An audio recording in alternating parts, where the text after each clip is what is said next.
जब कोई चीज टूटती है ना और टूटने के बाद जब वो बनती है तो बहुत गजब की बनती है। भारत के एक बहुत बड़े सिंगर हैं जिसको आप सबने सुना होगा, कौन? अरिजीत सिंह। निकाल दिया गया उनको, बहुत मेहनत की थी उन्होंने, इंडियन आइडल में निकाल दिया गया, 3 से 4 जगह उनको निकाला गया और सबने कह दिया कि आपकी आवाज में वो दम नहीं है। वो रुक गया क्या बंदा? वो रुक सकता था कि यार भाग्यवाद में नहीं लिखा हुआ है, शायद आवाज में कुछ दम ही नहीं है।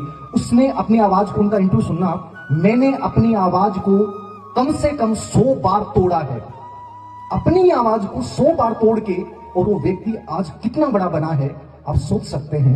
अरिजीत सिंह बनना, सुनना बड़ा आसान लगता है, लेकिन अरिजीत सिंह बनने की जो प्रक्रिया है उसमें आपको 100 बार टूटना पड़ता है।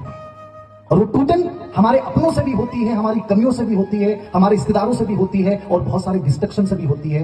मैं आपको यही कहूंगा, सबसे बड़ी खूबसूरती ये है इन सब डिस्ट्रक्शन को रौंद देना।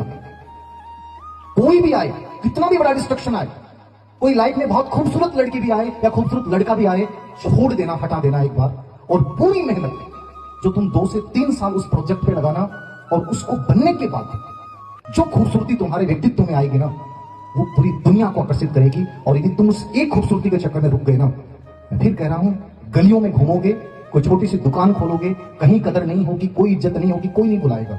आज मुझे बुला रहा है, मेरे जैसे बहुत सारे लोग थे, बहुत सारे लोग थे मेरे जैसे जो कुछ नहीं बने, कोई वैल्यू नहीं है।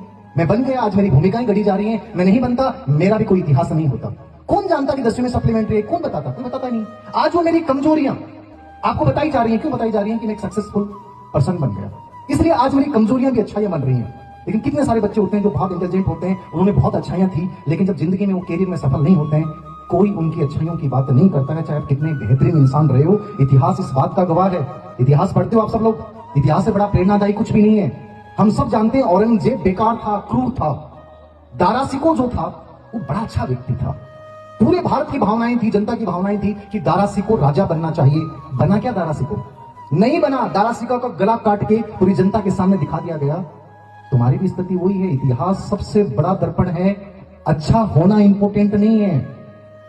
आज दुनिया जो पूजती है ना, पूरी जनता को झुकाया ना, औरंगजेब ने झुकाया। क्रूर था, आतताई था, लेकिन उसकी प्लानिंग गजब की थी, उसकी इच्छा शक्ति गजब की थी, और वो जीत गया, इसलिए वो राजा बन गया। और दारा सिको एक अच्छा व्यक्ति था, वो रह गया। राणा सांगा बहुत गजब के व्यक्ति थे, लेकिन हार गए। समझ रहे हो? दुनिया विजेता को याद करती है। सिकंदर में बहुत सारी कमियां थी, लेकिन जब विजेता की बात आती है हम सिकंदर को याद करते हैं। तो जीवन में इस चीज को पकड़ लो, अच्छा होना महत्वपूर्ण नहीं है। जो समय तुम्हारा है, उस समय में यदि तुम सर्वश्रेष्ठ नहीं बने, शक्तिशाली तुम नहीं बने, तो पूरी दुनिया, यहां तक कि तो मैं तो कहता हूं कि तुम्हारे घर वाले भी भुला देंगे। आज जो इज्जत होती है ना, वो आज की पद और स्थिति की होती है।